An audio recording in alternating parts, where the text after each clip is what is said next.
Born in the USA, my arse. That man was born on the north side of Dublin. Irish. His mother was Irish, the poetry, the gift of the gab. Isn't it obvious? In fact, I think he's tall for an Irishman. It's an Irish occasion this evening. Paddy Sledge. You know, the OJs. They're a tribe from the west of Ireland. Chrissy Hines. We'd like her to be Irish. And this is, well, you know, a bit of an Irish wedding. I mean, it is. The Rock and Roll Hall of Fame is a bit of an Irish wedding. Beautiful girls and beautiful frocks. Fights in the bathroom, managers and clients again. Lawyers with bloody noses. It's an Irish wedding. It's a great occasion. And I even like it when it gets dirty. I've seen it get really dirty over the years here. But rock and roll is the sound of revenge. So make your enemies interesting, I would say, ladies and gentlemen. But not tonight. When we look out into the audience, we don't see any enemies. We just see friends. And this country has taken this band into its bosom all the way from the very beginning.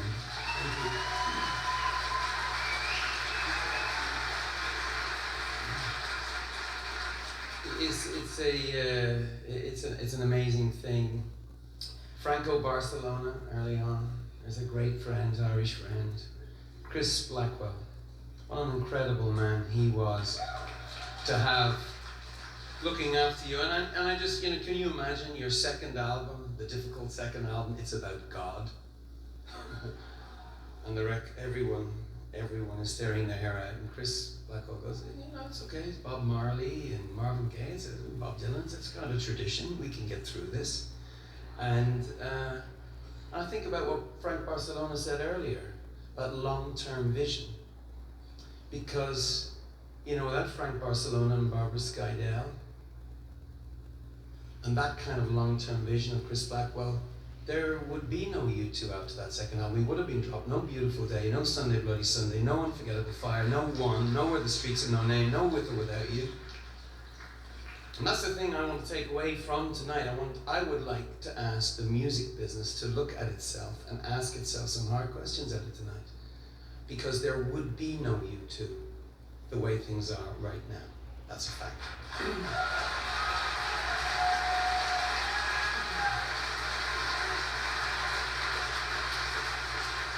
Only friends out there. We're still, Rolling Stone puts us on the cover of their magazine. Thank you very much, Sean. MTV and VH1 still play our videos. College radio still believes in our band and makes our band believe in ourselves. It's an amazing place to be inducted in the Rock and Roll Hall of Fame, feeling like this, feeling like you've just put out your first album. It's a nice feeling, very, very special feeling. And I see around friends and people that we've worked with for a long time, and generally don't do the big thank you speeches just because they're boring. And but why stop the tradition of a lifetime? It's too many people in the room to thank, but I like to thank the really gorgeous women that work for us for a long time, because they're fun to thank. Beautiful, gorgeous women that run Principal Management. Ellen Darce, thank you very much. Sheila Roach, thank you very much. Anne-Louise Kelly, thank you very much. Karen Kaplan, thank you very much. Regine Moylet, thank you very much. Beautiful, sexy, sometimes Irish, sometimes American women, thank you. Lots of bodyguards around here. No bigger bodyguard than Jimmy and Doug. Jimmy Iovine and Doug Morris have continued in the tradition of Chris Blackwell, which is letting us get away with pretty much everything we want. So I want to thank them very much.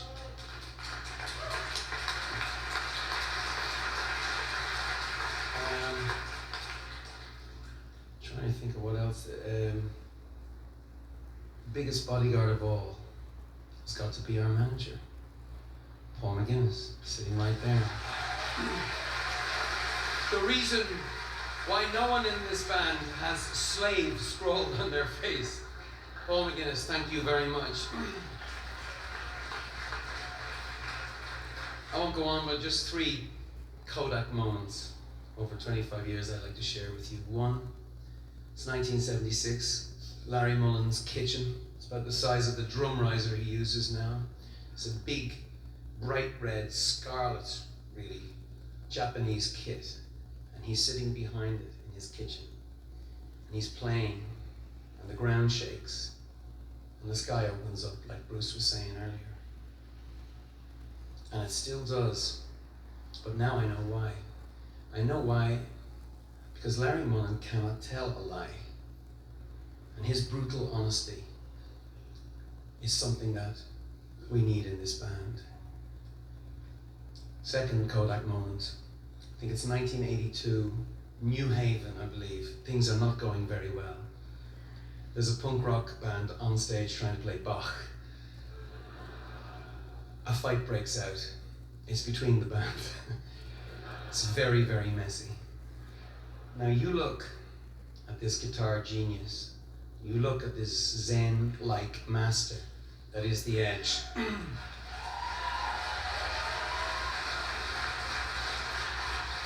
And you hear those brittle, icy notes. And you might be forgiven for not realizing that you cannot play like that unless you have a rage inside you. And in fact, I had forgotten that on that particular night, and he tried to break my nose. And I learned a very great lesson. Do not pick a fight with somebody who for a living lives off hand-to-eye coordination. Not a good idea. Dangerous, dangerous man, the Edge. Third Kodak moment, 1987, somewhere in the South. We've been campaigning for Dr. King, for his birthday to be a national holiday. And in Arizona they're saying no. We've been campaigning very, very hard for Dr. King. Some people don't like it. Some people get very annoyed. Some people want to kill the singer. Some people are taken very seriously by the FBI. And they tell the singer that he shouldn't play the gig because tonight his life is at risk and he must not go on stage. The singer laughs. The singer laughs. You know, of course we're playing the gig, of course we go on stage, and I'm standing there, singing Pride in the Name of Love, and I've got to the third verse. I've closed my eyes, and I know, I'm excited about meeting my maker. But maybe not tonight. I don't really want to meet my maker tonight. I close my eyes, and when I look up, I see Adam Clayton standing in front of me, holding his bass like only Adam Clayton can hold his bass. And you know, there's people in this room who tell you they'd take a bullet for you, but Adam Clayton would have taken a bullet for me. And I guess that's what it's like to be in a truly great rock and roll band. I know Chrissy Hine knows what that means.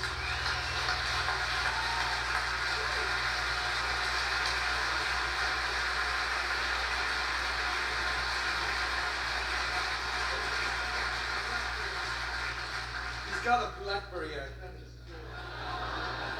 I am, in the end, the technology guy of U2, which really, all it means is I can fix the printer when it goes on. But I don't tell them that.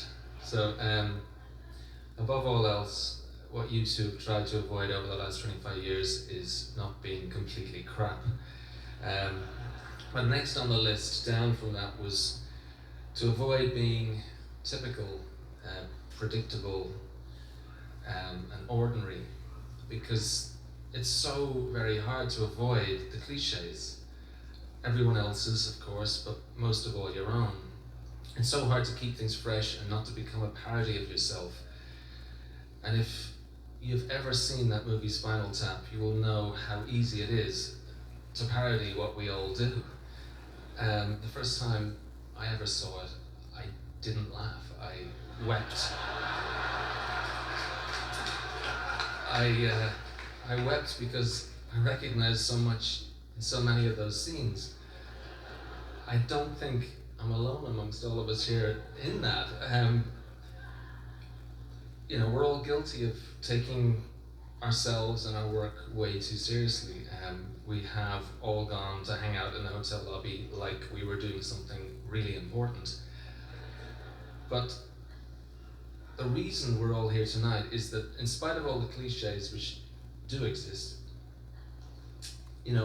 rock and roll, when it is great, it is amazing. It changes your life. It changed our lives. Witness, for instance, tonight, the OJs, Percy Sledge, Bo Diddley, Eric Clapton, Buddy Guy, B.B. King, The Pretenders. I mean, amazing. Really magic stuff. You can break it down, you can study it all you want, but you cannot just dial it up. It doesn't work like that. And as far as U2 goes, I've stopped trying to figure out how, or more importantly when, our best moments are going to come along. But I think that's why we're still awake, and that's why we're still paying attention. And we know in the end, you see, we know that it is magic. And so we end up waiting around, like we all do sometimes, like actors in some Beckett play, just like they did in that Spinal Tap movie, in the lobby, waiting around, waiting for some magic to happen. And we've done a lot of that over the years, I have to say. I've done a lot of waiting with Bono, with Adam and Larry and Paul for those moments to come along.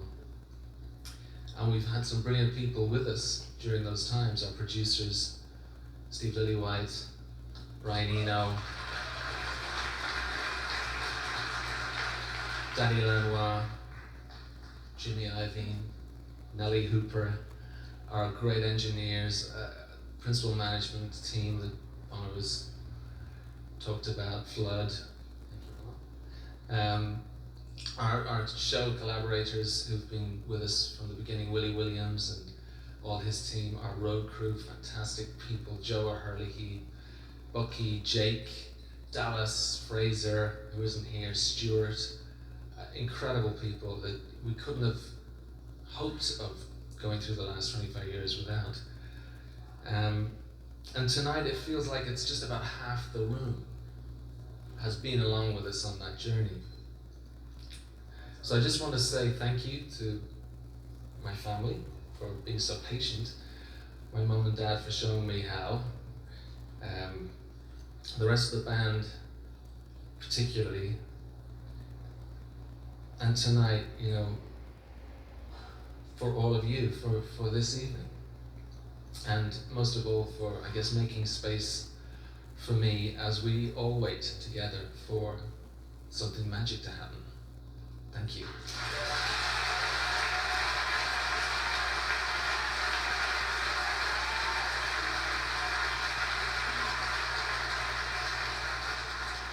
I promise I'll be brief. Thanks for this tonight. We really appreciate it. It's very special. I feel like we've cut the line or jumped the queue along the way, someplace along the way. And we would never have got out of my kitchen in our town in Dublin had it not been for people like the Sex Pistols, Tom Verlaine Television, Roxy Music, Patti Smith. These people are in our Rock and Roll Hall of Fame. Thank you.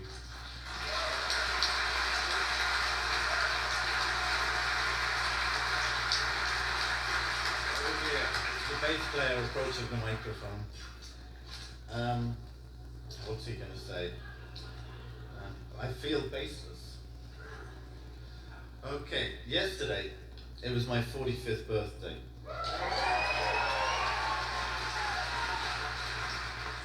And that's a fine age to be inducted into the Rock and Roll Hall of Fame. That means 25 years ago we released our first recording. That means 29 years ago we all met and formed our band. 30 years ago I got my first bass guitar, or as I thought, a guitar with only 4 strings. I had no idea what bass was. I had not heard of James Jamerson, Doug Dunn, Jack Bruce, John Entwistle or Bootsy Collins. I just knew I had a weapon and a shield to take on the world. When we all got together in Larry's kitchen, we didn't know about the great traditions of American music.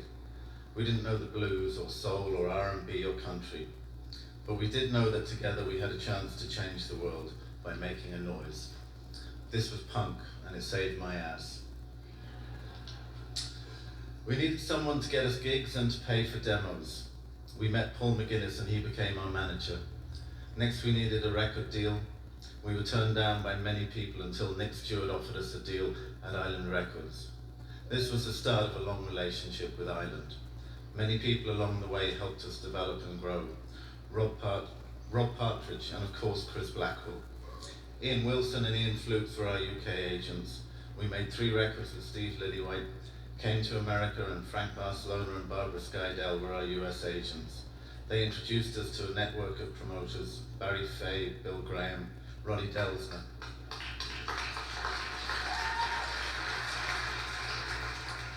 Ellen Darst and Karen Kaplan ran our US office, and they taught us how radio and promotion worked. As we were learning all this stuff about the music business, we were also learning about American music and the kind of artists that are honoured here by the Hall of Fame. John Lee Hooker, B.B. King, Hank Williams, Ray Charles, Johnny Cash, Bob Dylan.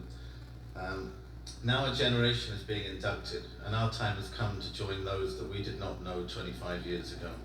And I hope that in 25 years, when this room is full of hip-hop and pop artists, that they will enjoy joining the diverse list of talents that the Hall of Fame recognizes. It took many people to get this band here tonight, and I would like to thank some of them personally. Paul McGuinness and Kathy Gilfillan, Anne-Louise Kelly, Ellen Darst, Karen Kaplan, Sheila Roach, Regine Moyler, Barbara Galvin,